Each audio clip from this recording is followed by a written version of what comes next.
So the study reported, we've already talked a little bit about readmission, but this 55% readmission rate within a year. Um, when it comes to the primary drivers, are there any other primary drivers that we haven't discussed yet? Because we've kind of talked about what could happen, at the end stage. But Hmm. what do we think is driving some of those Hmm. things? Right. So a lot of times, unfortunately, we can't really calculate the real number. I think the real number may be higher because this is only based on people who were readmitted to our hospital system. So if they went to another hospital, we wouldn't be able to capture that. So I think the actual readmission rates are probably a little bit higher. But typically what it is that we're sending people home. They're not really sure what to do. And then we found that in our second part of our study. And it's like, unfortunately, things just kind of worsen. And very often it could even just be that they're coming back for a non-diabetic foot ulcer related. A lot of these folks have comorbid cardiac disease. So it could be a CHF exacerbation. It could be a worsening of their renal disease. So even though people were readmitted, they were not always necessarily readmitted for their diabetic foot ulcer. A lot of times there are other things going on, but some of these readmissions definitely were just the worsening of their wounds. Mm. Mortality during the index admission was low, but increased by about 6% within a year. Mm-hmm. Even outside of that, how should clinicians counsel patients and families about long-term risk associated with DFU and amputation?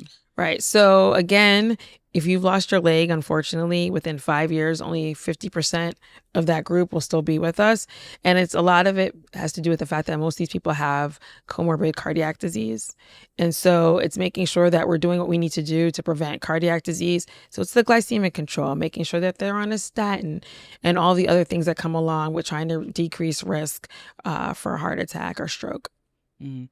Are there any tools or kind of maybe points of communication and keeping up with people as far as like their support system or their primary caregivers?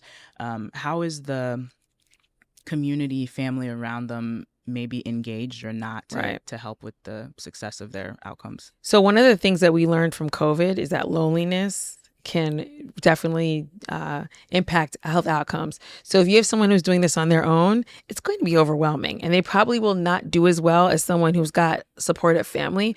So I can tell you in our clinic, we have several patients who come with their children, and it really makes a difference having their kid or their grandchildren involved or their spouse, significant other.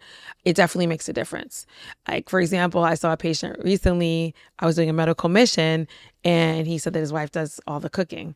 And it was like, man, I wish your wife was here. He brought his son, but it's like, oh, man, I wish your wife was here because you eat a typical island diet and there's a lot of starch involved. And that's why you're having a hard time controlling your blood sugars.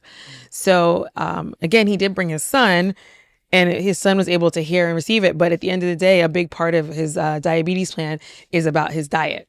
And we see that a lot. So some people cook for themselves, but we often will have people who don't cook for themselves, or they rely on programs like Meals on Wheels to provide them with nourishment.